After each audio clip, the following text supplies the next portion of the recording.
Hello ಎಲ್ರಿಗೂ. ಇವತ್ತು ನಾನು ಒಬ್ಬ ಅಂದರೆ ಅಪ್ಪ ಅಮ್ಮ ಒಂದಿಬ್ಬರು ಮಕ್ಕಳಿಗೆ ಮನೆ ಬಿಟ್ಟು ಹೋಗಿರ್ತಾರೆ. ಅಣ್ಣನ ಹತ್ರ ತಮ್ಮ ನೋಡ್ತಿರೋ ನಾನು ಸ್ವಲ್ಪ ಇಲ್ಲೇ ಕೆಲಸ ಅದೇ ಹೋಗಿ ಬರ್ತಾ ಅಂತ ಇರ್ತಾರೆ. ನೋಡೋಣ ಬನ್ನಿ ಹೇಗಾಗ್ತದೆ ಅಂತ. ಬನ್ನಿ, ವೆಲ್ಕಮ್ ಎಲ್ರಿಗೂ. ಇಲ್ಲಿ ನೋಡಿ, ಅಣ್ಣ ಇರ್ತಾ ಹೋಗ್ತಾನೆ. ಏನಂತಾನೆ ನೋಡಿ, ಅಣ್ಣ ಇಲ್ಲಿ ಹೋಗಿ ನಂಗೆ ಸ್ವಲ್ಪ ಕೆಲಸ ಅದೇ, ನೀ ಇಲ್ಲಿ ಕೂತ್ಕ ಓಕೆನಾ ಅಂತಾನೆ. ತಮ್ಮ ಎಂಥದ್ದು ಆಡುವ ಬಾರ ಅಂತ ಆದರೆ ಕೆಲಸ ಒಳಗೆ ಹೋಗ್ತೆ ಅಂತ ಹೋಗ್ತಾನೆ. ಅಂತ ಇರುತ್ತೆ.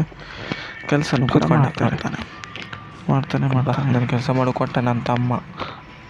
ಅಪ್ಪ ಅಮ್ಮ ಬೇಜಾರಾಗುತ್ತೆ, ಕೆಲಸ ಮುಗಿಸುವ ಅಂತಂದ್ರೆ ಫೈಲ್ ಅಂತ ಬೇಜಾರಾಗ್ತದೆ. ಹಾಗಾಗಿ ನಾನು ಕೂಡ ಅವನ ಜೊತೆ ಆಡ್ಬೇಕಲ್ವ ಅಂದ್ಕೊಂಡು ಅತ್ತನೂ ಕೂಡ ಸ್ವಲ್ಪ ಪಟ ಹೋಮ್ವರ್ಕ್ ಮುಗಿಸ್ತಾ ಮತ್ತು ಆನ್ಲೈನ್ ಕ್ಲಾಸ್ ನೋಡ್ತಾ ಇರ್ತಾರೆ. ತಮ್ಮಗೆ ನೋಡ್ತಾನೆ ಅವನು. ಅಷ್ಟರಲ್ಲೇ ಅವ್ನ ತಮ್ಮನ ಕಿತಾಪಲ್ಲಿ ನೋಡಿರಲಿಲ್ಲ. ಸ್ವಲ್ಪ ನೋಡ್ತಾನೆ. ಓಕೆ ಅವನು ಹಿಂದೆ ಮಾಡುವ ಅಂತ ಮಾಡ್ತಾ ಹೇಳ್ತಾನೆ. ಹುಡುಗ ಮಾಡ್ತಾ ಹೋಗ್ತಾ ಸಿಗೋದೇ ನೋಡಿ ಸುಸ್ತಾಗಿತ್ತು ಎಲ್ಲೋದ. ಯಾಕಂದರೆ ಕೆಲಸ ಮಾಡೋದು ಅಷ್ಟು ಹೆವಿ ಆಗಿರ್ತಾನೆ. ಅವ್ನ ತಮ್ಮ ಕುತ್ಕೊಂಡವ್ರೆ ನೋಡಿ, ಇಲ್ಲಿ ಕುರ್ಚಿಲಿ ಕುತ್ಕೊಂಡವ್ರೆ. ಹಾಗೆ ಸುಮ್ಮನೆ ಅವನು ತಮಗೆ ಕೇಳ್ತಾನೆ, ನಾಡು ಬರಬೇಕು ಕುತ್ಕೊಂಡು ನೋಡ್ತಾನೆ. ಅಣ್ಣಂಗೆ ಬೇಡ ಸರ್ ಅವಣ ಅಂತ. ನಾನು ಆಡು ಬಾರ ಅತ್ತೇನ ನಿಂದು ಇಲ್ವಾ ತಮ್ಮ? ಆಯ್ತಾ ಮರೆಯ. ಆಮೇಲೆ ನಿನ್ನ ಈ ತಮ್ಮ ಮತ್ತೆ ಆಡುಗೆ ಶುರು ಮಾಡಿದ. ಹೋಗ್ತಾ ಇರ್ತಾ ಹೆಂಗೆ ಆಡ್ತಾ ಇರ್ತಾನೆ. ಆಡ್ದ ನೋಡಿ, ಹೆಂಗೆ ಆಡ್ದ ನೋಡಿ. ನೋಡಿ ನೀವು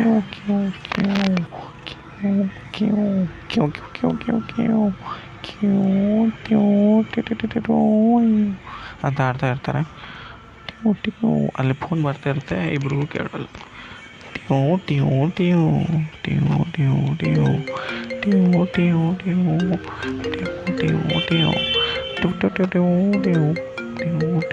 ಹಾಗೆ ಅದು ಫೋನ್ ರಿಸೀವ್ ಮಾಡ್ತಾರೆ.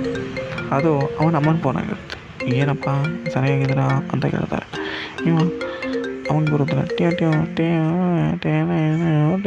ಅಂತ ಹೋಗ್ತಾ ಇರ್ತಾನೆ. ಯಾಕಂದರೆ ಅವನಿಗೆ ಮಾತಾಡಲಿಕ್ಕೆ ಅಷ್ಟು ಬರೋಲ್ಲ. ಆದರೂ ಕೂಡ ಸ್ವಲ್ಪ ಮಾತಾಡ್ತಾನೆ. ಓಕೆ ಅಡ್ಡಿಲ್ಲ ಹಂಗೆ ಸ್ವಲ್ಪ ಅಂದರೆ ಅವ್ನು ಮಾತಾಡಲಿಕ್ಕೆ ಬರುತ್ತೆ, ಬಟ್ ಮಾತಾಡೋದು ಸ್ವಲ್ಪ ಕೇಳೋದಿಲ್ಲ. ಅದಕ್ಕೆ ಮಾತಾಡ್ತಾನೆ. ಟ್ಯೂ ಓಕೆ ಅಂತ ಹೇಳ್ತಾನೆ. ಫೋನ್ ಇಟ್ಟು ಮತ್ತೆ ಆಡೋಕೆ ಹೋಗ್ತಾನೆ. ಸ್ವಲ್ಪ ಸಿಟ್ಟು ಹೋಗ್ತಾ ಆಡೋಗುತ್ತೆ.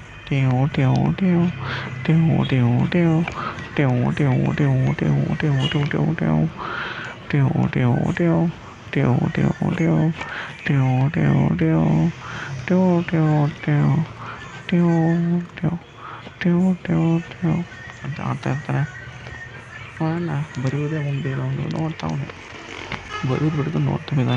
ತಮ್ಮಗೆ ಸಿಗ್ತು ಎಂತ ಮಾಡಲಿ ಹೋಗ್ತಾನೆ, ಹಾಳು ಮಾಡಬೇಕಲ್ಲ ಅಂತ ಯೋಚನೆ.